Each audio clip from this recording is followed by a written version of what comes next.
본의 아니게 좀 그 얘기가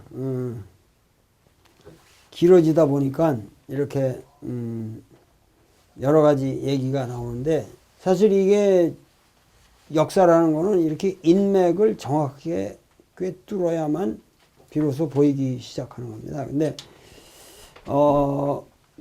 여기서 상당히 중요한 이제 우리가 결국 그 추사의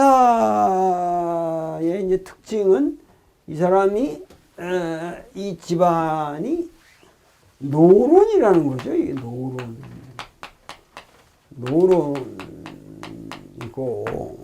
그 유명한 이제 우리가 원교 이광사라는 분, 원교가 어디 쓰나?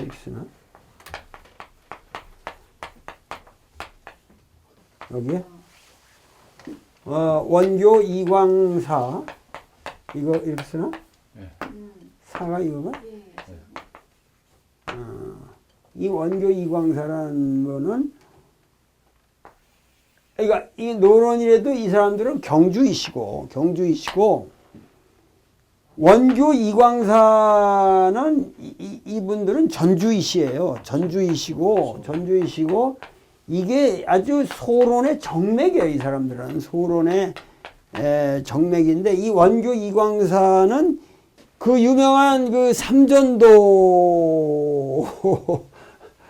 비를 써가지고 그 마치 매국노처럼 몰렸는데, 그 사실 그게 매국노가 아니라 이경석이야말로 다 피하는 거를, 누구나 다 피하는 거를 나라를 위해서 울며 겨자 먹기로 쓴 건데, 그게 워낙 명문이다 보니까는 막 욕을 먹는데, 사실은 그것도 처음에는 그렇게 안 썼어요. 근데 나중에 그게 빠꾸를 맞으니까 할 수 없이 거기 청태조가, 야, 내가 쳐들어가가지고 이렇게까지 고생을 하는데 내 비례도 하나 제대로 서줘야 될 거 아니냐. 그래서 그걸 명문으로 써줬기 때문에 난 그 삼전도비라는 건 상당히 아이러니컬하지만은 의미가 있는 문헌이라고 생각하는데, 왜냐면은 알고 보면 결국 청나라를 먹은 여진이 우리 고구려 후손들이니까. 그렇게 보면은 이 이경석이라는 분은 당대의 진짜 대학자입니다. 이경석이라는 분의, 그런데 이제 송시열이 이경석이를 물고 늘어졌죠. 거기서 이제 노론과, 원래 노론과 소론이라는 건 이거는 같은 뿌리 아니에요. 이게 서인들 같은 뿌리라서. 그런데 이 이경석과 이 집안에 이걸로 이제 완전히 그냥 아주 송시열과 이경석의 이 관계 때문에 아주 철천지원수가 된 거란 말이야. 그런데 이경석이를 두둔하고 나온 사람이 그 유명한 노자를 우리나라 최초로 정리한 이제 소론 계열의 그 대사상가 석의 박세당이죠. 박세당. 이 박세당이라는 분, 여러분들이 저 의정부 장암동의 그 수락산 밑에 그 종가가 있습니다. 거기 가보시면 참 대단하죠. 근데 이 계열로 이제 이런 흐름이 이 원교 이광사로 집결이 됐는데, 사실은 원교 이광사라는 분은 대단한 격이 있는 정말 위대한 인물이거든요. 근데 이 원교 이광사가 이제 그 접한 학문이 바로 양명학이란 말이에요. 그러니까 우리나라에서는 주자학 계열의 이것이 일로 흘러가는 거죠. 주자학이 아닌 새로운 흐름이 형성이 되는 거는 이 소론 계열의 이 원교 이광사 이쪽인데, 이 양반은 정말 터무니없이 이 사람도 그 소론이 이제 당하게 되면서 핍박을 받으면서 노론들한테 이제 핍박을 받고 뭐 그러면서 뭐 나주 개서 사건, 하여튼 뭐 별하별, 내가 지금 다 기억을 못 하는데 여러분들 찾아보시면 알아요. 그래가지고 임진왜란 때 우리나라에 온 병사들 중에서, 중국 병사들 중에서 양명학의 대가들이 많았단 말이야. 그때 지금 명나라는 건, 그때는 명나라는 주작이 쇠퇴하고 그때는 완전히 양명학 전성시기거든. 그러니까는 더군다나 이 왕양명이라는 인물은 굉장한 그 왕양명이라는 것을 쉽게 얘기하면 주자학을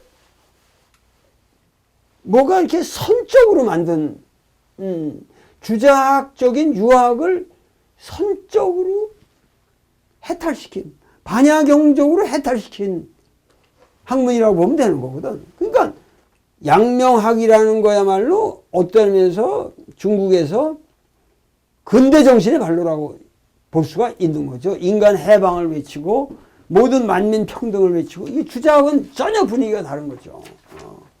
적심, 네가 말한 이 어린이 이 빨간, 예? 적자지심이라는 거, 적심이라는 거, 이거야말로 바로 이것이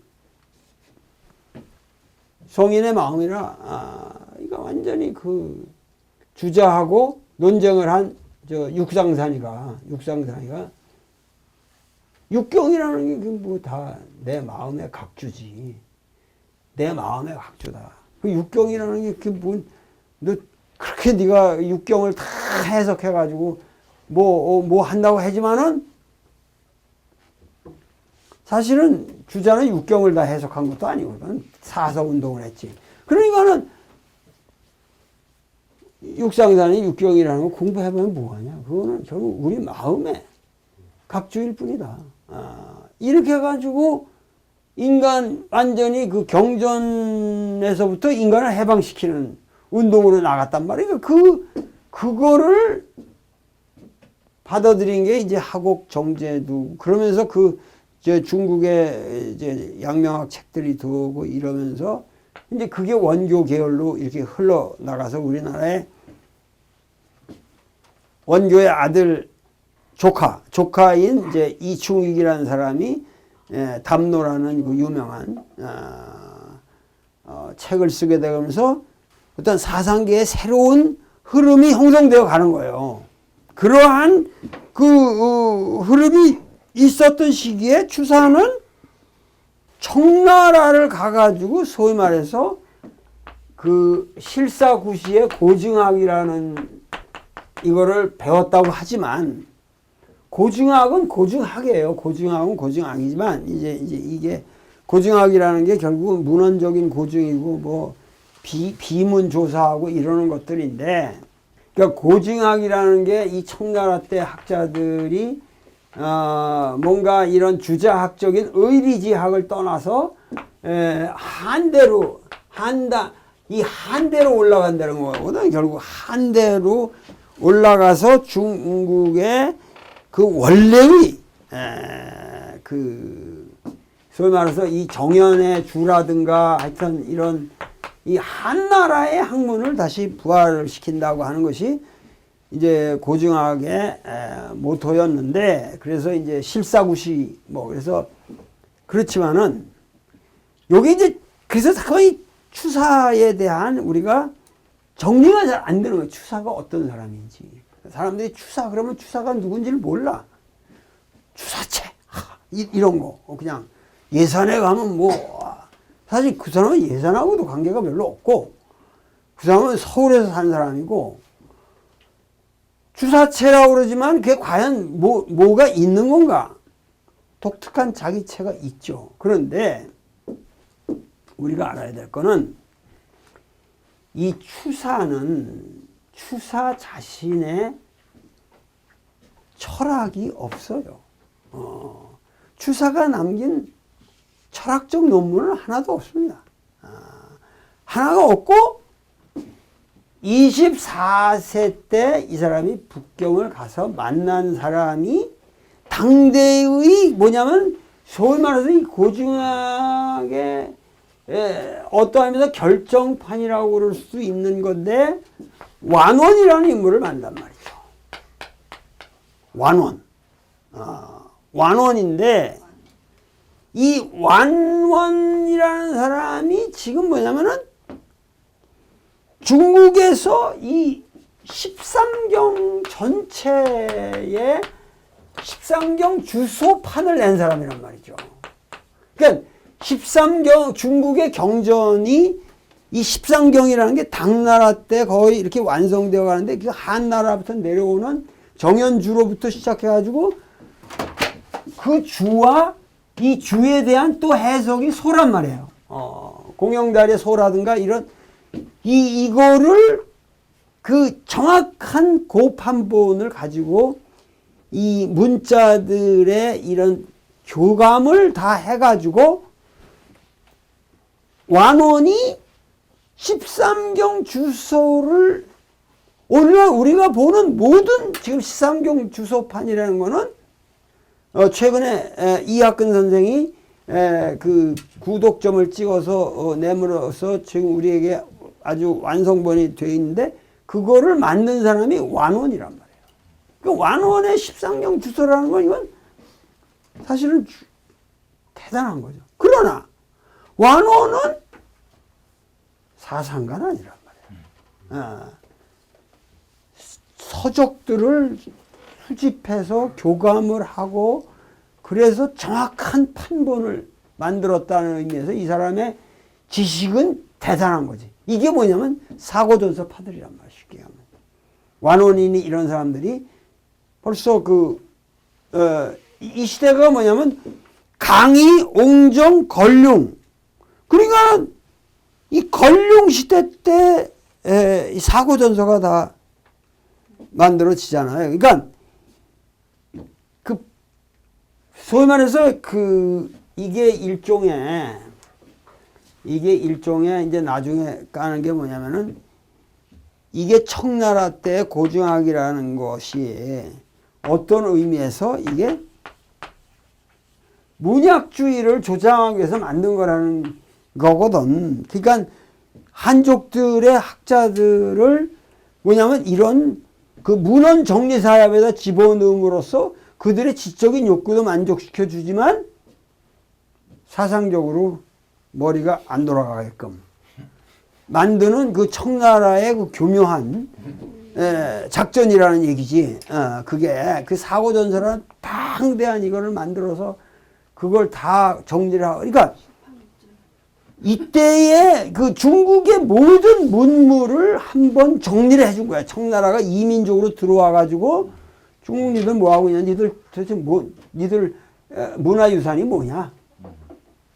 그래, 그럼 그거 니들이 다 정리해서 후대에 남겨야 할 거야. 그래도 지금 사고전서가 있기 때문에 이게 지금 이게 욕도 많이 하지만 근데 사고전서를 만드는 과정에서 모든 전적을 대조해가지고 또 여기다 들어가지 못하는 건 다 없애버리고 이지랄 해가지고 지금 또 문헌의 폐해가 큰 거예요. 지금 사고전서라는 게. 그래서 사고전서에 지금 들어가지 못한 것들을 다시 묶어가지고 만드는 그 많은 그 문고가 많아요. 근데 하여튼 이때의 이런 그 흐름에 이 옹방강이라는 인물이 있었단 말이에요. 옹방강이라는 인물이 있었는데 이 사람은 1733년에 태어나서 1818년에 옹방강이라는 인물이 이 사람이 철학사에 이름이 끼는 사람이 아니에요. 결코 청나라의 대표적인 학자로 끼는 사람도 아니고 내가 보기에는 별게 아니야. 별게 아닌데 단지 당대의 간송선생 같은 비슷한 분이란 말이야. 당대 그 북경의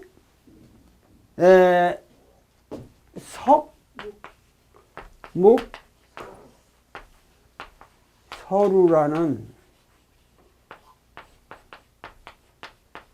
누각이 있었는데 이 석목서루가 석이라는 거는 돌로 만들어진 골동품이고 목이라는 건 붓으로 쓰여진 모든 서첩, 그림, 서는 글씨 하여튼 성목서루라고 하는 여기에 당대 중국 최고의 수장가예요. 그러니까 그만큼 또 부자였고, 그러니까 그런데 그 박제가가 추사한테 너 북경에 한번 아버지 따라서 갈 기회가 있으면 완원을 꼭 만나서 그야말로 이 13경 이 중국의 고전에 달통한 사람을 한번 만나서 그와 한번 얘기를 해보고 네가 알고 있는 지식을 테스트해보고 이 옹방강을 만나라. 그 만나려는데 영 면회가 안 돼요. 그 힘들어. 옹방강이랑 대궐 같은 북경 안에 있었거든. 그러니까 처음에 완원을 만납니다. 완원을 만나고 완원을 만나서 처음엔 필담을 했지. 이게 중말이 안 하니까. 근데 이 추사가 글씨가 잘 쓰고 이쁘고 근데 그 조선에서 온 사람이 기똥차니까 어린애가 이게 24살짜리 어린애가 기똥차니까 호를 자기 이름에 따가지고 완당이라고 호를 준 거예요. 그래서 이 완원의 완자가 이 추사의 호가 된 겁니다. 완당이라는 호를 주고 그러고 나서 어떻게 이제 뭐 소개를 해서 그야말로 77세의 노인과 24세의 어린애가 만남이 이루어지는 거예요.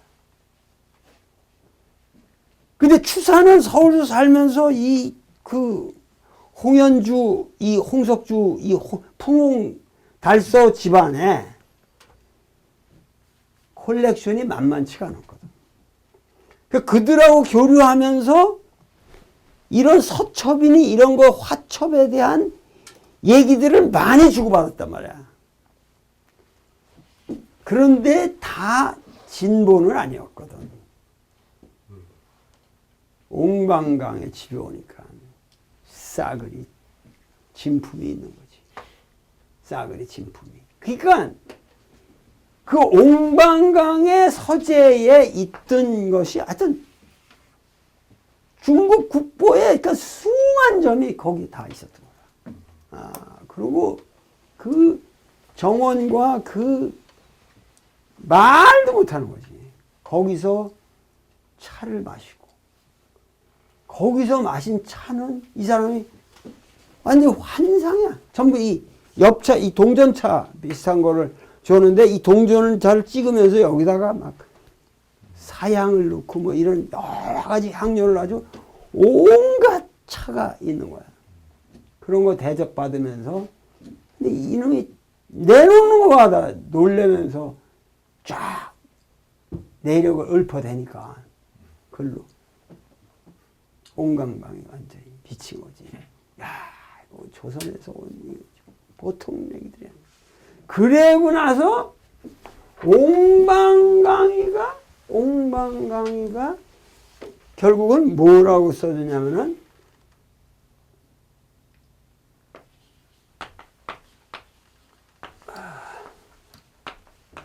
이 별것도 아닌 이 문장 문자가 뭐 이렇게 직설적인 건데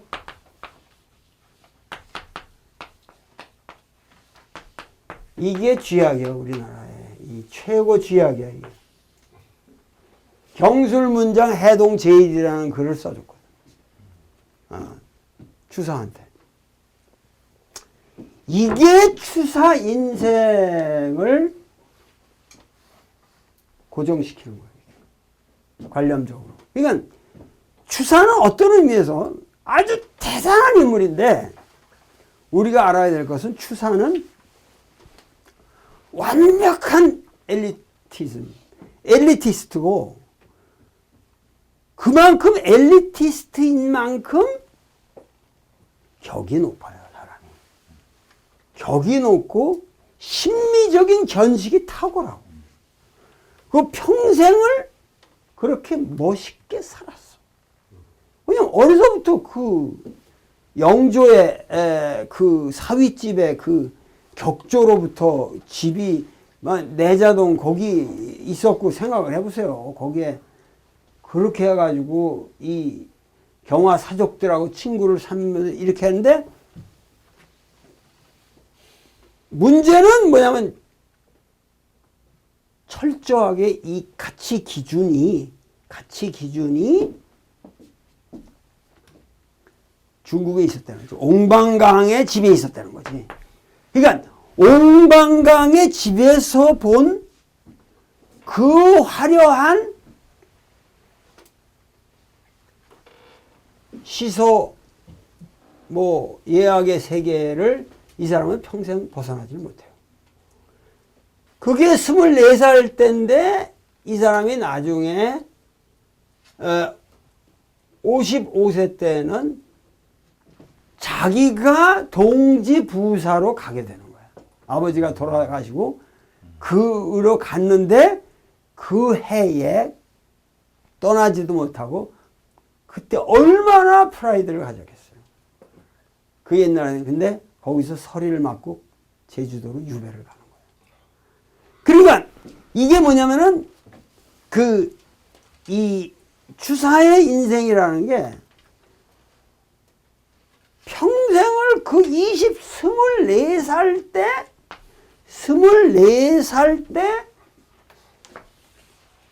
이 소리를 옹방강한테 듣고 평생 뭐냐면 나는 해동 제일이라는 이 프라이드를 1초도 안 버린 사람이에요. 그 모든 사람 만나면 다 깔보죠. 자기가 해동 제일이야. 그 인가를 대륙의 옹방강한테 받았으니까. 응? 그러니까 우리 한번 이런 생각을 해보자고. 우리가 자라날 때 기껏해야 뭐 서양 노래래야 뭐 우리 뽕짝 부르면서 누굴 흉내낸다 이러고 그냥 이러던 시절에 갑자기 한대수가 밥 딜란의 친구고 비틀즈하고 같이 놀던 놈이 갑자기 서울에 나타나서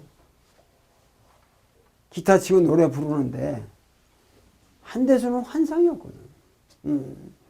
이 격이 달랐단 말이야. 격이 달랐는데 이 추사는 이제 그렇게 하고 돌아오고 나서 그러니까 이걸 어떻게 표현해야 될까?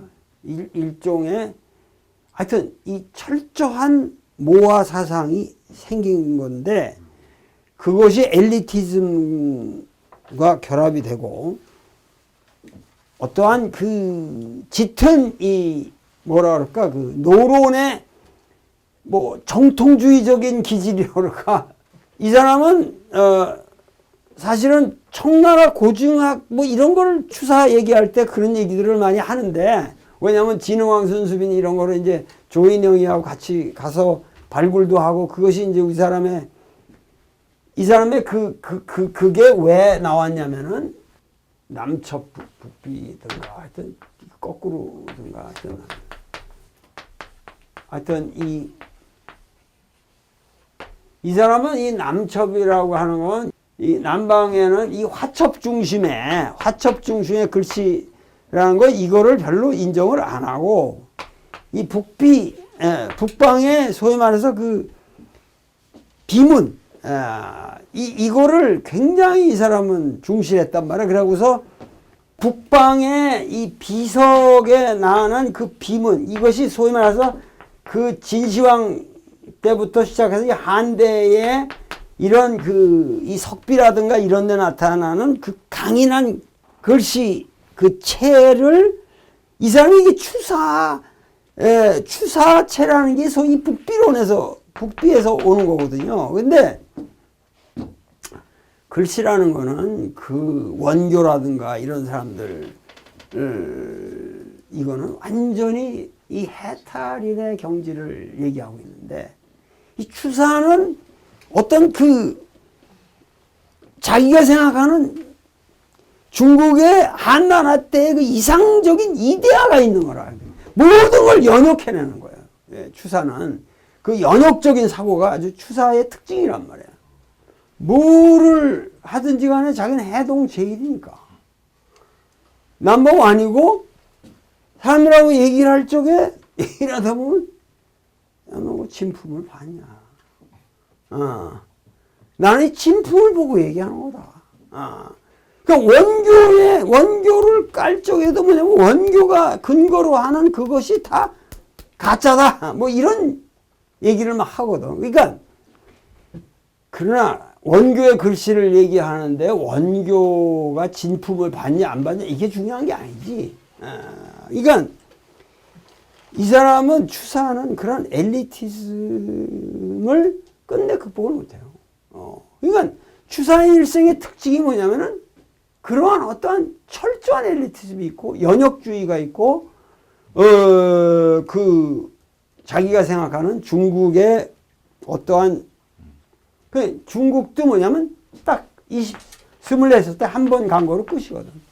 그 뒤로 물론 계속 교류를 해서 중국에서 이 책을 여러분이 알고 있는 그 유명한 세안도도 이상적이라고 하는 이제 제자가 그 중국에서 책을 갖다 준 데 대한 감사로 그걸 그려준 거거든요. 그러니까 그래서 왜 그 세안이라는 게 그 고마워서 추워가지고 다 송백이 그러니까 눈으로 다 떨어진 후에나 비로소 그 소나무의 푸르름의 그 귀함을 안다는 거 그 얘기를 가지고 뭐냐면 딴 새끼들 다 나를 배반하는데 너 하나 그래도 이 어려운 내가 이 고생을 하고 있는데 책을 중국에서 그 몇백 권의 책을 그냥 전서를 갖다 주는 데 대한 그 고마움으로 써준 거예요, 그게. 그러니까 추사가 유배당하는 이 과정이라는 게 너무도 억울한 또 유배를 당하는 거죠. 뭐냐면은 그 윤상도의 옥사라는 게 있는데 뭐냐면 이 경주 김씨가 이거 하다가 나중에 이제 안동 김씨가 득세를 하면서 경주 김씨를 이거를 견제를 하게 되는데 그 윤상도라는 사람이 이제 경주 김씨 그 계열 사람들을 이렇게 뭐 탄관오리라고 해서 이걸 상소로 올려가지고 그때는 하여튼 무조건 상소를 써가지고 이거 하면 되는 거거든. 그런데 임금이 받아보고 이거는 너무했다. 그 괜히 군신 사이를 이간질하는 이런 나쁜 짓을 한 놈, 뭐 이거는 용서할 수 없다. 그래서 되려 그 윤상도라는 사람이 그 상소를 올렸다는 것 때문에 유배를 당하거든. 그래서 나중에 사형에 처해지거든. 그 윤상도 부자가 다 그렇게 되든가 그래요. 하여튼 그것을 배후에서 조정했다고 배후에서 조정한 사람이 바로 김노경이다. 그래서 김노경은 그 당시 뭐 대사원까지 다 치는 사람인데 그 김노경을 고금도로 유배를 시킨단 말이에요. 그래가지고 나중에 그게 풀려났는데 결국은 이 김정희가 적을 많이 만드는 거죠.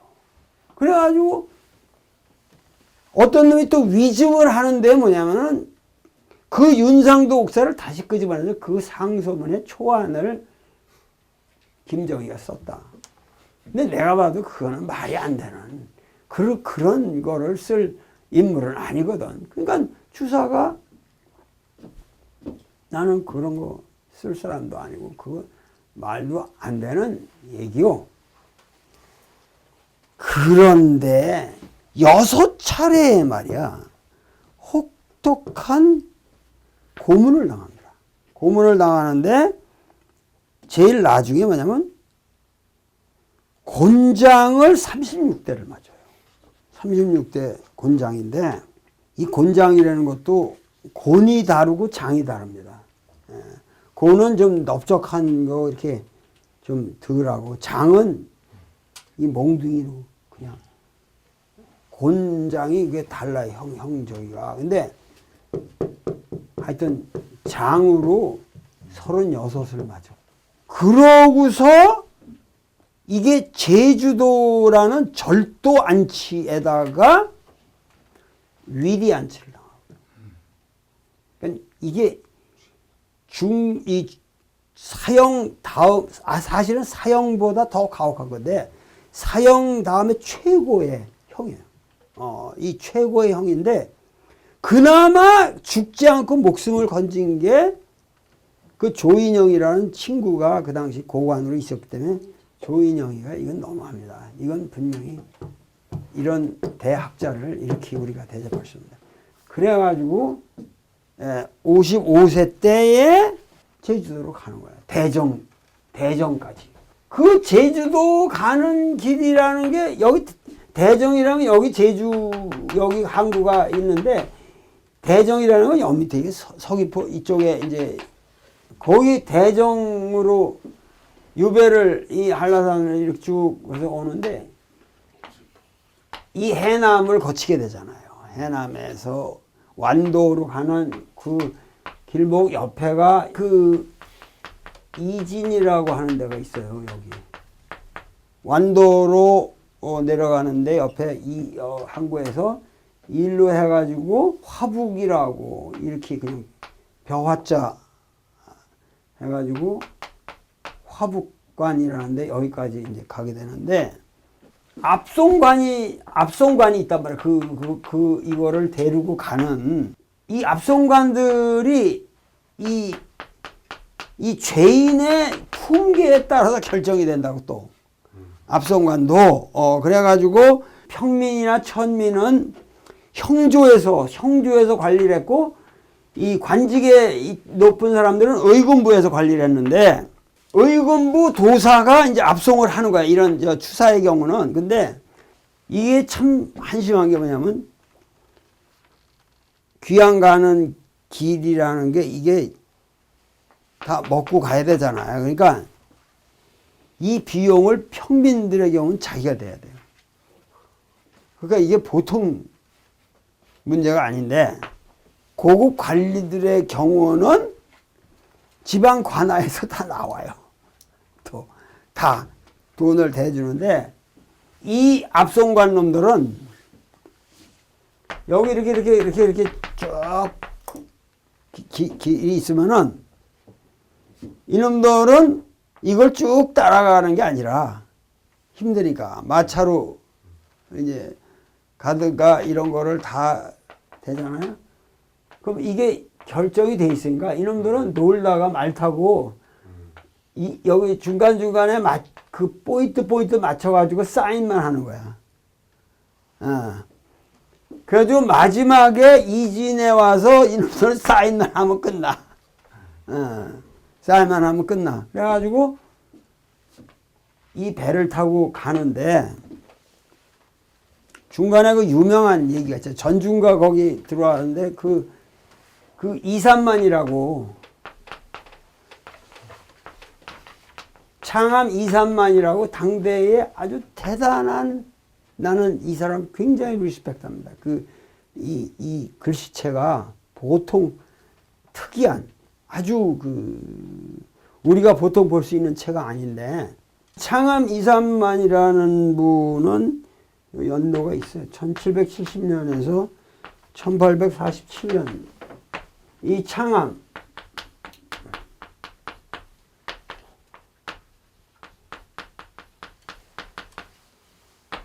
이산만을 만났을 때에 이 사람은 추사보다 16살이 많은 71세의 노인이었어요.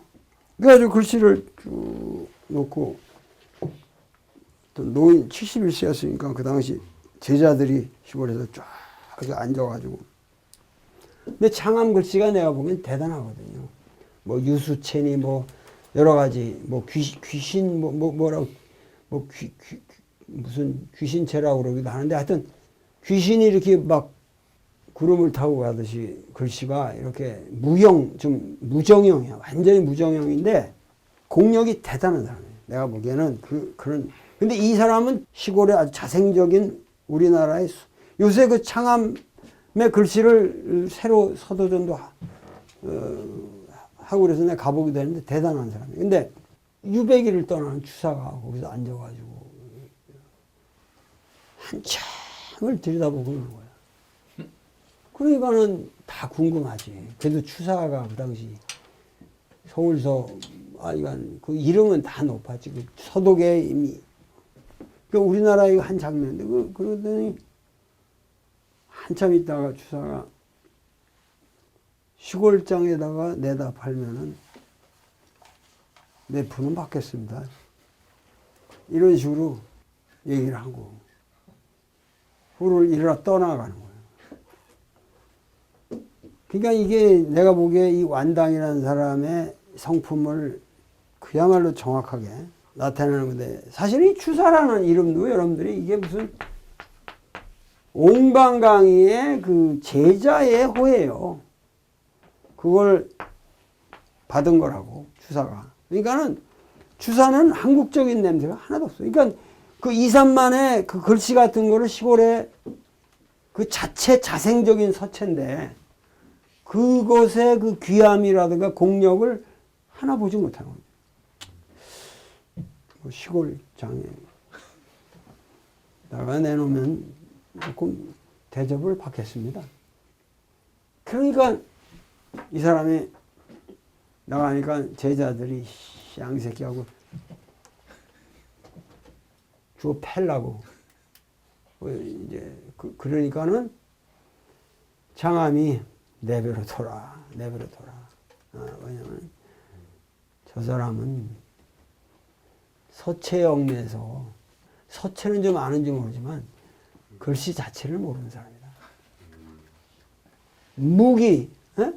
이 무기 종이에 번지는 뭣도 모르는 사람이다. 이게 굉장히 정확한 말이에요. 무기 이 번지는 맛도 모른다는 얘기는 그야말로 이 글씨라는 것은 그 자유자재로 흘러가는 어떠한 것이지 그 고정된 틀 속에서 나오는 게 아니라는. 그러니까 벌써 이 말 속에서 이 창암과 추사의 아주 극명한 대비가 나오는 거죠. 그러고서 해남에 와서 일지암을 찾아가는 거지. 그래서 일지암에서 묵습니다. 그러니까 이렇게 그 도도한 그 추사가 초이 앞에서는 꼼짝을 못합니다. 꼼짝을 못해. 그런데 대흥사의 해남에 가서 보면 거기 대웅보전이라고 이렇게 해가지고 막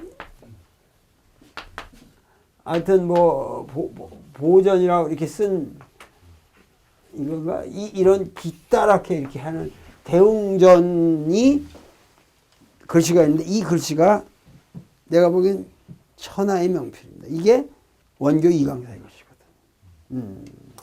그 원교 이광사는 죽고 나서 추사가 태어났으니까 이 원교는 추사하고 동시대 사람이 아니에요. 벌써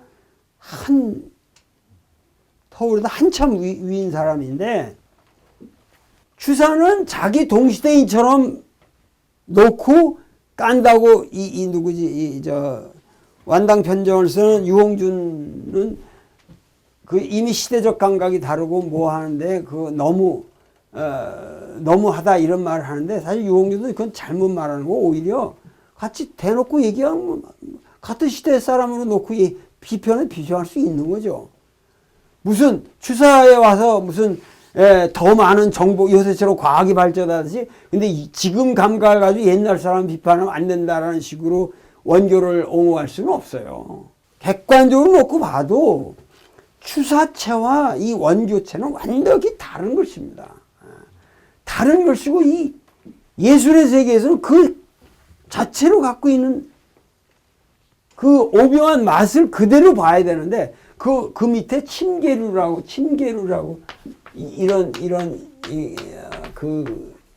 이래가지고 침계루라는 누각의 글씨가 있거든요. 이게 뭐냐면 계곡을 그 앞에 이렇게 물이 흘러가는데 거기에 벽에를 베고 거기 있는 누각이라는 얘기인데 그 글씨가 보면 원교 이광사의 글씨 대단해. 그렇다고 해서 원교의 글씨가 그렇게 무정형으로 아무렇게나 이렇게 쓴 것 같으냐?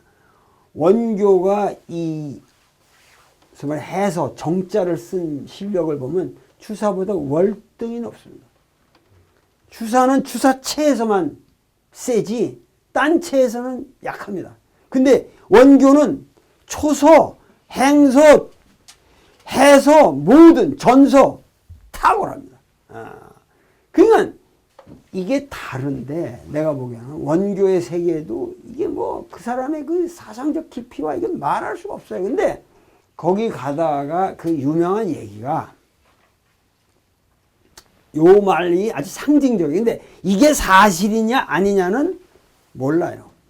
사실은 완당평전을 쓴 유홍준이도 그 얘기를 하면서 여기에 대한 사실적 고증이라는 건 나는 하지 않겠다. 이런 말을 여운 있게 하는데 그건 무슨 얘기냐면은 초이한테 그 대웅보전이 가장 그 절에 대둔사라는 게 얼마나 위대한 절이에요. 근데 거기에 대웅보전을 글씨면은 왕이잖아. 그 사실 서도쟁이로 볼 때는 가장 걸어놓고 싶은 자리잖아. 근데 거기 보니까 원교 글씨가 딱 자리 잡고 있는 거야. 그러니까 추사가 야 씨발 저게 글씨냐. 저거 떼라. 내가 써주겠다. 그러니까 초이가 친구니까 그래 뗐다는 거예요. 그래가지고 추사가 대웅보전이라는 걸 다시 쓰고 그걸 걸어떼는 거죠. 그때 무량수전이라고 그 옆에 있는 거를 같이 써줬다는 건데 지금 무량수전은 그 옆에 추사 글씨가 남아 있는데 대웅보전을 썼다는 거예요. 근데 이게 상징적이야. 9년 후에 추사가 돌아오면서 다시 들려서 자기가 써놓은 글씨를 보고 내 글씨를 떼라. 그리고 원교 글씨를 올려놨다는 거죠. 그러니까 이게 사실인지 아닌지는 모르나 이게 상징하는 바가 있다고. 무슨 얘기냐면은 9년 동안의 유배 생활을 통해서 사람이 되어갔다는 얘기죠. 비로소 철이 들었다는 얘기야. 무슨 얘기냐면은 다산도 그 18년 동안 자그마치 18년 동안 강진에서 유배 생활을 통해서 오늘날에 우리한테 추앙받는 대석하게 된 겁니다. 그 사람이 거기를 안 갔다면 오늘 우리가 알고 있는 다산은 나오지 않았어요. 추사가 오늘 한국 역사에서 이름이 남을 수 있은 거는 지금 그 글씨를 떼어라 그랬다는 것과 관련돼서 우리가 생각해 볼 수 있는 게 그 뒤로 추사는 다시 풀려온 다음에 북청으로 또 유배를 가요. 그 북청이라는 게 함경, 거길 또 갔다 와요. 그 고생을 하고 나중에 자기 아버지 묘소 옆에서 심효살이를 하다가 과천에서 김노경의 묘소 옆에서 죽는다고. 그 사흘 전에, 죽기 사흘 전에 쓴 글씨가 봉은사에 걸려있는 판전이라는 글씨입니다. 근데 그 판전이라는 글씨를 보면은,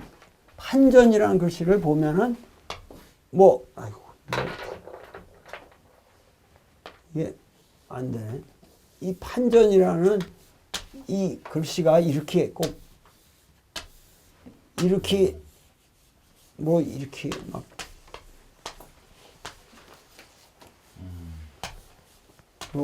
이렇게 비슷한 이런 글씨인데 이 판전이라는 글씨를 보면은 거기 봉은사의 판전이라는 글씨를 보면 완벽하게 해탈한 글씨예요.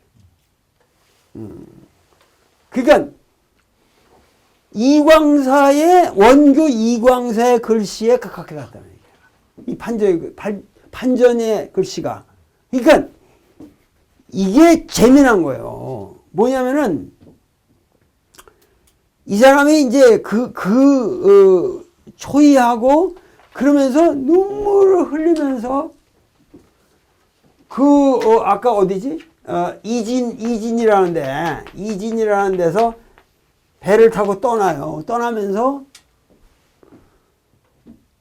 그 뒤로 이제 가는데도 풍랑이 아주 심했다는 거야. 그런데도 이 추사가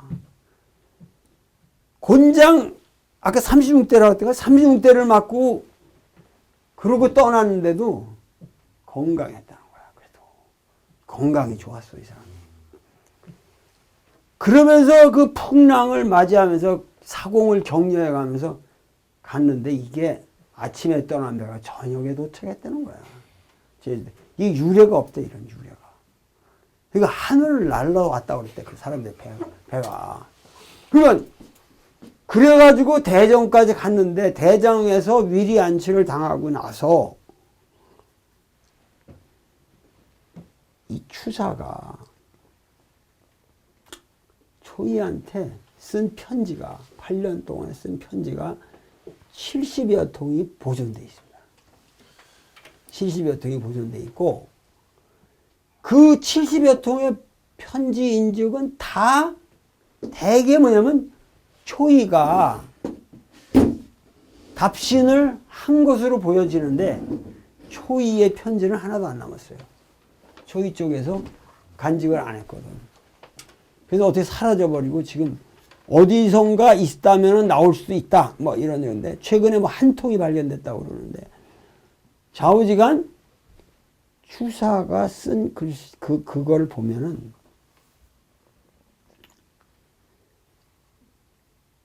그 인간의 사랑이라고 하는 것은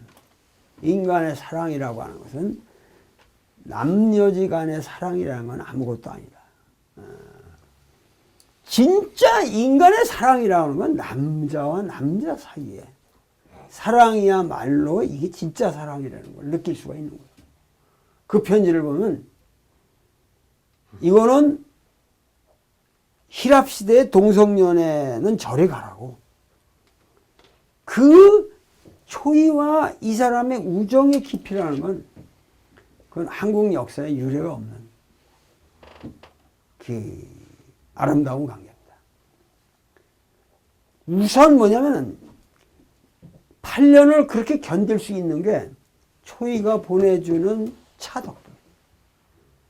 이 사람은 밥 먹으면 소화가 안 돼.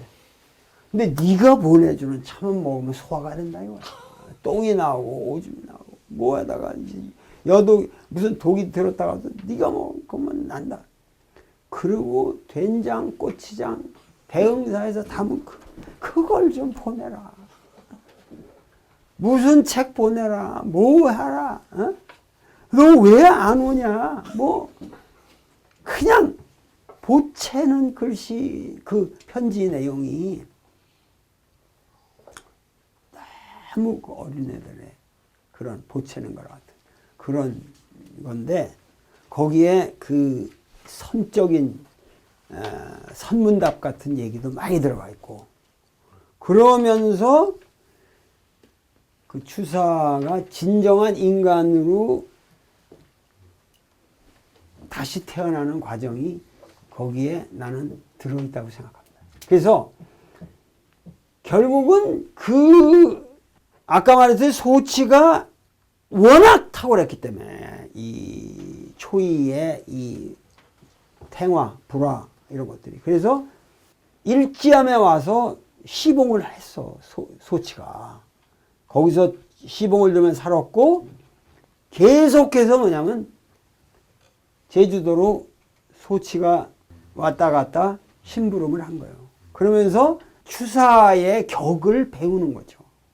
추사는 예를 들면 난을 치는 걸 봐도 추사가 그러거든. 이렇게 난을 축 치잖아요. 이렇게 추사 유명한 이 난 이렇게 저 여기다가 이렇게 해가지고 이렇게 이런 추사의 유명한 그 난초가 있는데 추사가 하는 말이 난이라는 게 어떻게 난초를 사생하는 게 우리가 말하는 난초가 아니다. 그게 난이라는 게 어떻게 이렇게 난이라는 것은 그것은 일종의 그것은 서법의 표현이라는 거야. 글씨의 원리나 같다는 거야. 난이라는 게 난초를 치는 건 아니야. 똑같은 형식인데 거기서 그 사람이 붓을 어떤 방식으로 놀리냐는 걸 우리가 보는 거지. 난초를 흉내내서 친다면은 그건 그림을 그려야지 난을 왜 치냐. 그러니까 이 사람은 모든 저기가 그러한 이 주사의 독특한 신묘함과 그 세계가 있거든. 그런 그 하나의 상징의 체계라는 거지. 그래서 이 사람은 그런 거를 소치한테 가르쳐 주는 거죠. 그러니까 소치는 그러고 추사가 이제 편지를 써서 서울의 친구들한테 소개를 해서 소치가 서울에 와서 공부도 하고 그래서 나중에 헌중을 직접 아련을 합니다. 그러니까 당대 최고의 화백이 되는 거죠. 근데 이 소치가 소위 말해서 초이와 추사 사이에서 길러진 애라는 거죠. 그 간접적으로 말하면은 다산의 영향이 있고.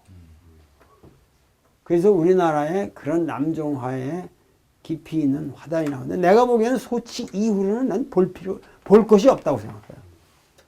나는 뭐 우리 집에 뭐 그 의제 그림도 있고 뭐 여러 가지 있지만 나는 격이 인정을 못해요. 근데 추사 나름대로 우리가 역사에서 이 굉장히 독특한 인물이라는 거는 틀림이 없죠. 격이 높은데 그런 의미에서 추사는 고생하고 나중에 그러다가 자기 아버지 무덤 옆에서 세상을 뜨고 초이는 추사의 주공 앞에서 제를 지내는 유명한 제문을 씁니다. 그 제문의 내용이라는 게 참 아름답습니다. 내가 지금 여기서 다 얘기하지는 못하겠고 추사의 제문을 쓰고 일지암에 돌아가서 10년을 더 살고 죽음이 가까워왔을 적에 자기 시좌들을 불러가지고 내를 서쪽 벽에다가 자기를 면벽해서 앉히라고 그러고서 이렇게 돌아서 기대는 게 아니라 벽을 바라보고 딱 정절을 하고 좌탈을 합니다. 좌탈을 하는데 그렇게 해가지고 세상을 뜨는데 내가 얘기하는 것은 결국은 이 정약용으로부터 우리가 시작되는 이들 그야말로 홍석주, 홍현주 그리고 서유구 이 시대 이 방대한 인물군들이 지금 김정희 소위 말해서 초이 그 소치에 이르기까지 우리나라 그야말로 문화 공간이라고 할까? 우리나라 문화적인 이것을 우리가 알 수 있는 가장 치열했던 조선 왕조의 문명이 뭔가 우리에게 던지는 의미가 있다면 바로 이들 세계 속에서 우리가 찾아야 될 것이 아닌가. 그래서 오늘날에 정말 이러한 만남이 있는가. 시골에 가도 이런 선비들이 있는가. 과연 초이가 있고 소치가 있고 다산이 있고 유배당한 김정희가 있는가. 이런 걸 생각하면 우리가 지금 너무 서울로 모든 것이 집약돼 있어 시골은 텅텅 비어 있고 집약돼 있는 서울이라고 하는 것은 완전히 상업화돼 가지고 진정한 의미에서 문화의 이러한 향기를 잃어가고 있다는 거죠. 그러니까 어떤 의미에서는 도울 정도나 지금 이런 지금 어떠한 맥을 지금 입고 있는데 내가 주변에 봐도 내가 진정으로 버탈 수 있는 사람들이 너무 없다. 심미적으로나 학문적으로 그런 의미에서 이 조선을 살았던 이 선비들의 세계에 대해서 우리가 조금 그 경외심과 존경심을 우리가 가질 필요가 있겠다. 그 핵에 있었던 인물이 초이라는 대둔사의 조용한 항상 웃고 해탈인으로서 깨끗하게 살았던 초이라는 인물이 있었다. 우리가 이것을 여러분들이 기억해 주시면 감사하겠습니다. 내 초이 강의는 이것으로서 마치겠습니다. 감사합니다.